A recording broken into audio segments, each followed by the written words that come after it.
Hello friends, Bhati classes में आपका हार्दिक स्वागत करता हूं। मैं महेंद्र गुजर। आपको मैं आज रणथंभौर के चौल वंश के बारे में पढ़ाने जा रहा हूं, तो कृपया ध्यान रखें थोड़ा, और जो भी कुछ गलती हो उसको कमेंट बॉक्स में ज़रूर बताएं, ठीक है। तो फ्रेंड्स, आज हम रणथंभौर के चौल वंश के बारे में पढ़ेंगे। तो रणथंभौर के चौल वंश के बारे में जानने से पूर्व उसके बारे में कुछ बेसिक जानकारी होना आवश्यक है। तो रणथंभौर, ठीक है, कुछ समझ नहीं आए तो कमेंट बॉक्स में जरूर बता देना फ्रेंड्स।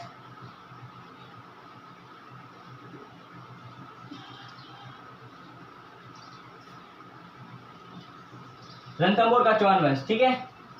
तो रणथंभौर के चौहान वंश की शुरुआत कैसे हुई, यानी कि रणथंभौर का चौहान वंश किस प्रकार इसकी उत्पत्ति हुई है, उसके बारे में हम थोड़ा सा अजमेर के चौहान वंश के बारे में थोड़ा सा जान लेंगे, ताकि हमें पता चले कि रणथंभौर के चौहान वंश की कैसे एक निर्माण हुआ है, ठीक है। तो आपको पता ही होगा, अगर अजमेर का चौहान वंश पढ़ा है तो आप सबको पता ही होगा कि अजमेर के चौहान वंश में एक युद्ध हुआ था, बहुत ही फेमस, तराइन का युद्ध। तराइन के दो युद्ध हुए थे, ठीक है। तो तराइन का जो प्रथम युद्ध हुआ था वो हुआ था 1191 में। किसके मध्य, किन के मध्य हुआ था? पृथ्वीराज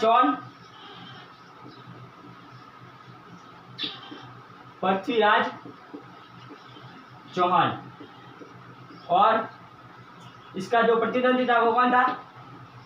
मोहम्मद गोरी। कौन था? मोहम्मद गोरी।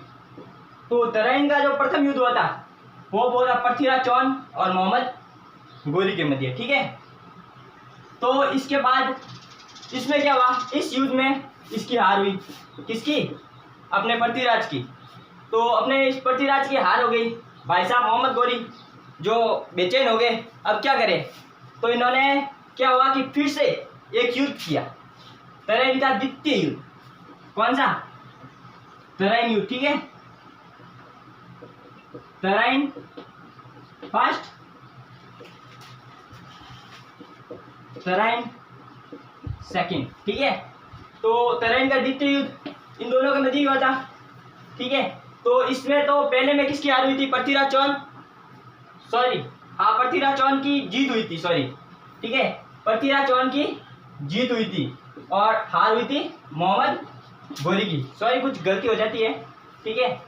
तो पृथ्वीराज चौहान की, तब इसने मोहम्मद गोरी हार से बेचैन हो उठा और इसने द्वितीय युद्ध किया, जिसमें मोहम्मद गोरी की जीत हुई, ठीक है। और जीत के पश्चात जो अजमेर था, यानी अजमेर चौहानों का जो स्थल माना जाता है, यहाँ शाकंभरी चौहानों की जो शाखा है, ठीक है।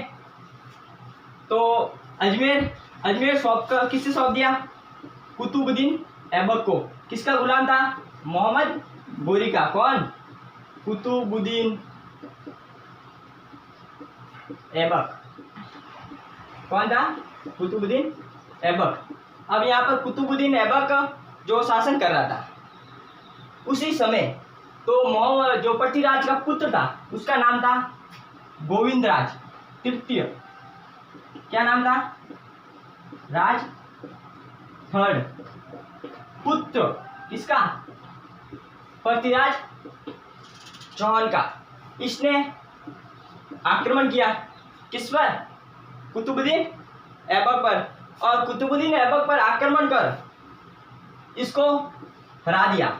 क्या कर दिया? हरा दिया। और वापिस पुनः अजमेर पर किसका शासन हो गया? गोविंदराज तृतीय का।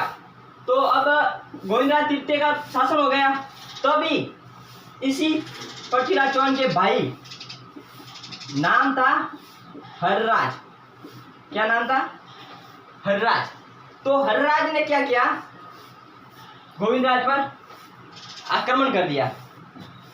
गोविंदराज पर आक्रमण किया और गोविंदराज को हरा दिया। किसको हराया? गोविंदराज को। तो गोविंदराज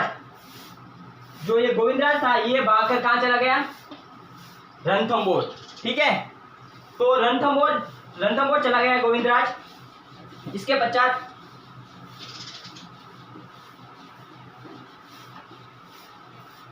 तो ये रणथंभौर चला गया और रणथंभौर जाकर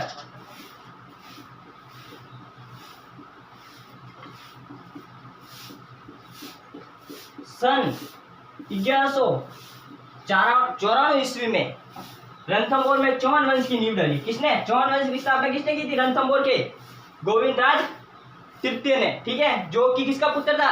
पृथ्वीराज चौहान का। पृथ्वीराज चौहान थर्ड, जो कि इसके मध्य युद्ध हुआ था, आपको पता तराइन का युद्ध मैंने बता दिया है, ठीक है। तो बेसिक आपको समझ में आ गया, यानी कि 1194 में रणथंभौर की स्थापना किसने की? गोविंदराज थर्ड ने, ठीक है। इसके पश्चात जो हमारा इंपॉर्टेंट शासक बना है वो बना है हमीरदेव चौहान। कौन बना है? हमीरदेव चौहान, ठीक है। तो हमीरदेव चौहान के बारे में हम कुछ इंपॉर्टेंट बातें हैं वो बता देता हूं। जैसे इसे हम ये हट्टी पर्वती का था। हट्टी पर्वती के कारण इसको क्या कहा जाता है? हट्टी पर्वती। हट्टी पर्वती के कारण इसको हट्टी हमीर, हट्टी हमीर, हट्टी हमीर भी कहा जाता है, ठीक है। साथ ही इसने अपने पिता नाम था जैतर सिंह। क्या नाम था? पिता का नाम जैतर सिंह। जैतर सिंह की याद में 32 खंभों की छतरी का निर्माण कराया है। कहां पर? रणथंभौर में। क्योंकि 32 वर्षों की याद में कराया था, यानी इनके पिताजी ने 32 वर्षों तक शासन किया था, ठीक है।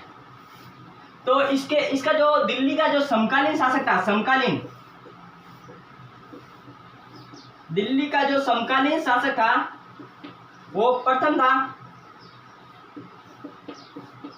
जेके जलालुद्दीन फिरोज खिलजी, और जो सेकंड था वो था एके अलाउद्दीन फिरोज खिलजी। तो इनके मध्य अगर भाई साहब ये समकालीन है तो युद्ध तो होना संभाविक है, तो युद्ध भी होगा, क्योंकि राजा है और हर राजा अपनी सीमा बढ़ाने के लिए कुछ न कुछ तो करेगा, अपनी अर्थव्यवस्था को मजबूत करने के लिए कुछ न कुछ तो करेगा। तो क्या हुआ कि इनके मध्य युद्ध हुआ है। तो प्रथम जो शासक इसका समकालीन रहा है वो रहा है जेके, यानी कि जलालुद्दीन फिरोज खिलजी। इनके मध्य युद्ध होता है जाइन का युद्ध। कौन सा? जाइन का युद्ध। ये जो जाइन का युद्ध हुआ था ये हुआ था सन 1290 में। कब हुआ था? 1290 में। और जाइन युद्ध का जो प्रमुख कारण क्या था? कारण फ्रेंड्स जो बात बता रहा हूं वो नोट्स करते जाना, ताकि भविष्य में आपके काम आ सके, ठीक है। और लाइक, सब्सक्राइब, शेयर और नोटिफिकेशन ऑन कर देना, ताकि आने वाले अगले वीडियो आपको मिल सके, ठीक है। तो कारण क्या था? कारण था मालवा और गुजरात पर आक्रमण करना। मालवा व गुजरात जो कि समृद्ध प्रांत थे उनको हासिल करना, और ये तभी संभव हो सकता था जब रणथंभौर किसके हाथ में हो? जेके के, ठीक है। अगर रणथंभौर जेके के हाथ में आ जाता तो वो मालवा और गुजरात पर आसानी से कब्जा कर सकता था, ठीक है। तो इसके पश्चात लेकिन इसने सर्वप्रथम क्या किया? जाइन दुर्ग पर आक्रमण किया। कहां पर? जाइन दुर्ग पर। जाइन दुर्ग पर आक्रमण किया, जो रणथंभौर की कुंजी कहलाता है। जाइन दुर्ग आक्रमण किया, ठीक है, प्रथम। और जो जाइन दुर्ग है वो क्या कहलाता है? रणथंभौर की कुंजी। रणथंभौर दुर्ग की कुंजी, ठीक है। आपको अगर क्वेश्चन आ जाए कि रणथंभौर की दुर्ग की कुंजी किसे कहा जाता है, तो किसे कहा जाता है? जाइन दुर्ग को। ये बताओ जालोर दुर्ग की कुंजी अगर आपको पता है तो कमेंट बॉक्स में नीचे अपना आंसर देना जरूर, ठीक है। इसके पश्चात रणथंभौर दुर्ग की कुंजी तो आपको बता दी है मैंने। जाइन दुर्ग पर जीत हासिल कर दी। किसने? जेके ने, जलालुद्दीन फिरोज खिलजी। ठीक है, तो जेके ने इस पे जाइन दुर्ग पर विजय हासिल करने के पश्चात क्या किया कि रणथंभौर को जीतने के लिए रणथंभौर पर आक्रमण किया। भाई पहले इस पे आक्रमण करना जरूरी था क्योंकि ये इसकी रक्षा में खड़ा था, तभी तो कहा जाता है इसको कुंजी।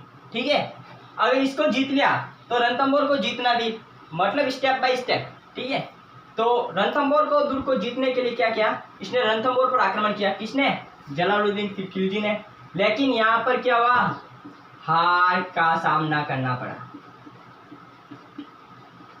इसको जलालुद्दीन फिरोज खिलजी को हार का सामना करना पड़ा। ठीक है, तो रणथंभौर में हार का सामना करना पड़ा तो वो वापस लौट गया और उसने जाते हुए कहा था कि मैं रणथंभौर दुर्ग को मुसलमानों के एक सिर के बाल के बराबर नहीं समझता हूं। ये क्वेश्चन कई बार कंपटीशन एग्जाम में आ चुका है। ठीक है, मैं क्या कहा था, रणथंभौर दुर्ग को मैं मुसलमानों के एक बाल के बराबर नहीं समझता हूं। ठीक है, आप नोट कर देना। ठीक है, इसके पश्चात इसकी सन 1296 ईस्वी में क्या हो गई, मौत। ठीक है, और 1296 ईस्वी में इसका जो समकालीन बना वो बना एक्के, अपना अलाउद्दीन फिरोज खिलजी। ठीक है, ये था जलालुद्दीन फिरोज खिलजी, इसके पश्चात बना एक्के अलाउद्दीन फिरोज खिलजी। ठीक है, तो 1296 में ये युद्ध हुआ। अब इनके बारे में थोड़ा सा देख लेते हैं, अपने एक्के भाई के बारे में।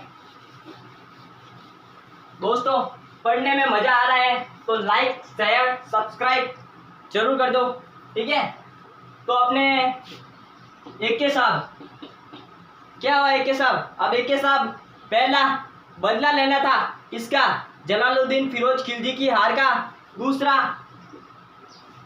पहला तो बदला, कारण क्या के थे आक्रमण के, इसने पहला युद्ध किया था सन 1299 में। ठीक है, इसे युद्ध को क्या कहता है, हिंदुत्व घाटी का युद्ध। क्या कहा जाता है, हिंदुत्व घाटी का युद्ध। ठीक है, हिंदुत्व घाटी का युद्ध कब हुआ, 1299 में। कारण क्या क्या थे, इस युद्ध के जो कारण रहे हैं वो थे, पहला जेके की हार का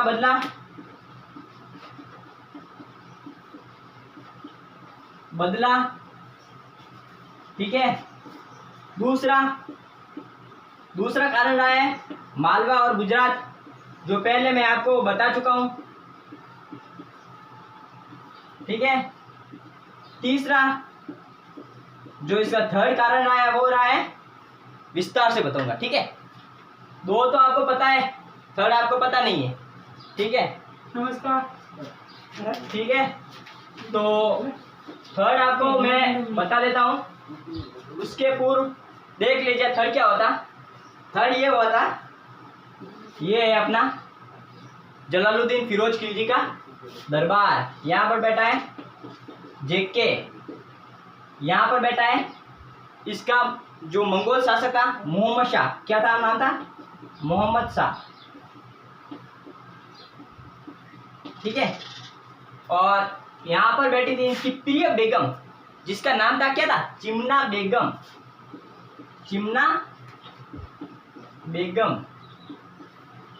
किसकी बेगम, अपने इस भाई की, एक्के की, अलाउद्दीन खिलजी की। ठीक है, तो अलाउद्दीन खिलजी की प्रिय बेगम, जिसे एक प्यार से क्या कहता था, मराठा बेगम। क्या कहता था, मराठा बेगम। अबे भाई क्या हुआ, ये मोहम्मद शाह सामने बैठा चिमना बेगम के, दोनों में हो गया नैन मटक। समझ गए, आजकल की जनरेशन ऐसा भी समझते हैं क्या हो गया। ठीक है, अब भाई इन दोनों में हो गया जो होना था। ठीक है, तो ये मोहम्मद शाह चला गया बगीचे में, गार्डन में, पीछे गार्डन में था आगे, और पीछे पीछे ये भी चला गया गार्डन में। दोनों खड़े हैं यहाँ पर। इधर से सैनिक गुजर रहे थे, इनको दोनों को देख लिया नैन मटक करते हुए, समझ गए। तो अब क्या होगा, अब तो जो होना है वही होगा। एक्के ने क्या कर दिया, इनके पीछे सैनिक लगा दिए, मोहम्मद शाह के पीछे, ठीक है।